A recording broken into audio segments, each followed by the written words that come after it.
शर्म नहीं आती इनको कि जिस पाकिस्तान को ये मुंह भर भर कर कोसते हैं, आज उस पाकिस्तान को भी हमने पीछे छोड़ दिया, मतलब भूखमरी में पीछे छोड़ दिया, नेपाल को भूखमरी में पीछे छोड़ दिया, बांग्लादेश में हमने पीछे छोड़ दिया। शाहरुख खान का बेटा जहां पकड़ा गया है, सरकार में यदि दम है तो वहां जितने लोग पकड़े गए हैं सबके नाम उजागर करें।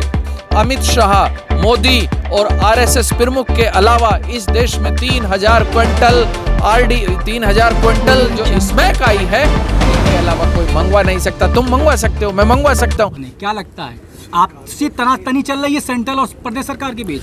देखिए, मेरा नाम हरीश हुन है, मैं स्पोक्स पर्सन हूँ बीकेयू वसली का। सबसे पहले तो सोशल मीडिया का धन्यवाद करना चाहता हूँ कि जब मेन स्ट्रीम मीडिया हमारे ऊपर लालछन लगा रहा था, तब आप हमारे हक और हकूक़ की आवाज़ को बुलंद कर रहे थे।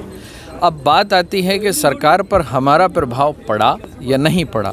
ये वो सरकार है जब विपक्ष में बैठती थी तो हर महीने रेल रोकती थी, तो हम इस सरकार से ये पूछना चाहते हैं कि क्यों रोकती थी।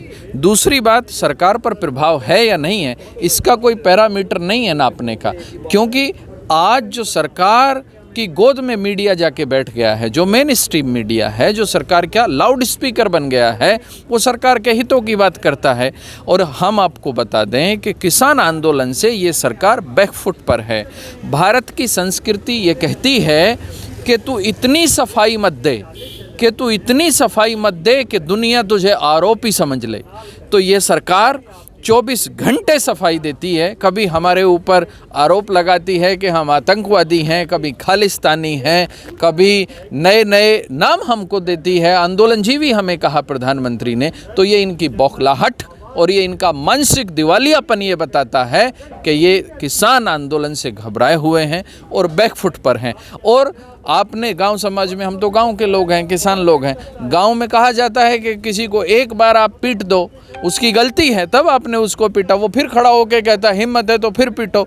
हमने इनको हर जगह, हर विषय पर, सड़क से लेकर संसद तक और बैलेट पेपर से लेकर ईवीएम मशीन तक चित किया है।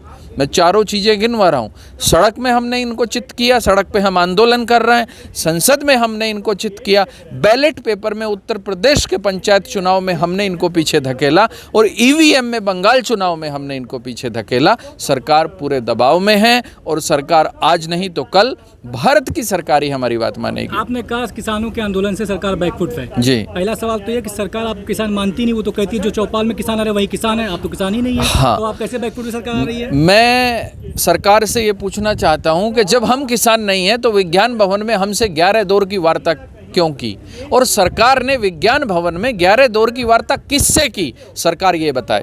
भारत के प्रधानमंत्री ये बताएं कि विज्ञान भवन में जब 11 दौर की वार्ताएं हो रही थी और वहां पर हमारे चुने हुए प्रतिनिधि सरकार को चित कर रहे थे, टेबल टॉक में हमने उनको चित किया, और सरकार के प्रतिनिधि इस बात को स्वीकार करने पर लाचार किए, मजबूर किए कि हाँ, हमने ये बिल जल्दबाजी में बना दिए और इनमें हम 16 अमेंडमेंट करने को तैयार हैं।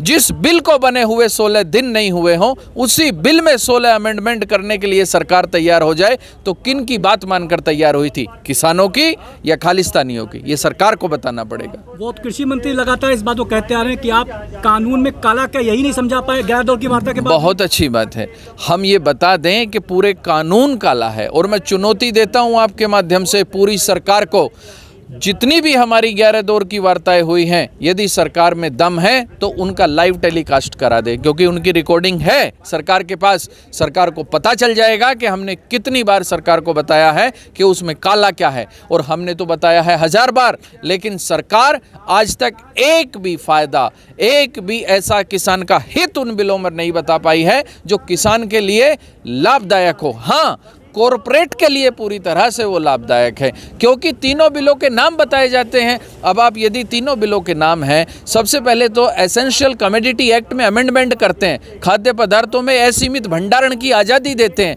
जिस देश में 80 करोड़ लोगों को मुफ्त में राशन दिया जाता हो, सरकारी दस्तावेज कह रहे हैं, मैं नहीं कह रहा हूँ, और सरकारी दस्तावेज जब ये कहते हैं 80 करोड़ राशन मुफ्त में दिया जाता है, या तो वो राशन का घोटाला है, और यदि सच में 80 करोड़ लोगों को मुफ्त में राशन है तो इस देश में भूखमरी है। अभी 3 दिन पहले हंगर इंडेक्स की जो रिपोर्ट आई है, ग्लोबल हंगर इंडेक्स की रिपोर्ट आई है, शर्म नहीं आती इनको कि जिस पाकिस्तान को ये मुंह भर भर कर कोसते हैं, आज उस पाकिस्तान को भी हमने पीछे छोड़ दिया, मतलब भूखमरी में पीछे छोड़ दिया। नेपाल को भूखमरी में पीछे छोड़ दिया, बांग्लादेश में हमने पीछे छोड़ दिया।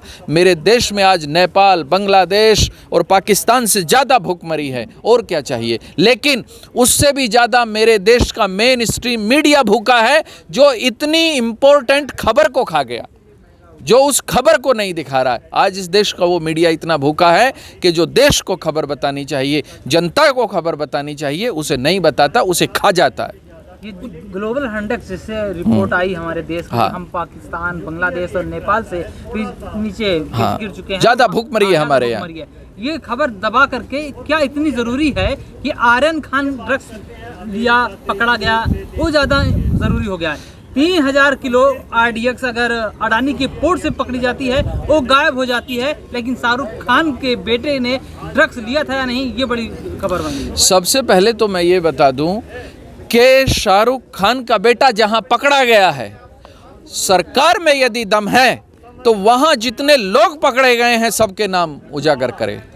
एक आदमी नहीं पकड़ा गया है वहां पे, 1 ग्राम हो या 3000 किलो हो, मैं दोनों का विरोध करता हूं। लेकिन जब सरकार दोहरी नीति अपनाती है कि वहां पर जितने लोग पकड़े गए हैं उन सबके नाम बताए। और रही दूसरी बात, अडानी पोर्ट तो इनका अपना पोर्ट है। मैं बताना चाहता हूं, मेरे देश में अमित शाह, मोदी और RSS प्रमुख के अलावा इस देश में 3000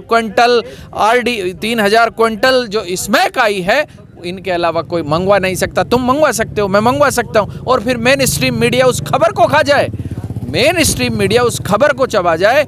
जब तक सरकार की सह नहीं होगी तब तक किसी भी पोर्ट पर 3000 किलो ये स्मैक उतर नहीं सकता। अभी आपने कहा कि सबका नाम उजागर करना चाहिए। हाँ, सबका करना क्या चाहिए। इसमें कोई बीजेपी का बड़ी पता चल जाएगा, आपको भी पता चलेगा, मुझे भी पता चलेगा। बचाया जा रहा है। बिल्कुल बचाया जा रहा है। कि अब मुझे ये सरकार आंकड़े दे, क्या वहां पे एक ही आदमी गिरफ्तार हुआ है? भाई उस क्रूज पर क्या एक ही आदमी गिरफ्तार हुआ है? उस पे बाकी लोग भी तो गिरफ्तार हुए हैं। दम है तो सबके नाम सामने आने चाहिए। मैं दोषी हूं तो मेरा नाम भी सामने आना चाहिए, आप दोषी हैं तो आपका नाम भी सामने आना चाहिए। लेकिन इस देश में ये हालात हैं कि जिनके घर में अमीरी का सजर लगता है, उनका हर ऐब भी जमाने को बुरा लगता है। सरकार की गोद में जो लोग जाकर बैठ जाते हैं, गोद में सरकार ने वॉशिंग पाउडर रख रखा है और उनको साफ कर देती है। सरकार साफ कर देती होगी, लेकिन प्रकृति और भारत की जनता न्याय करेगी और उनको साफ नहीं करेगी।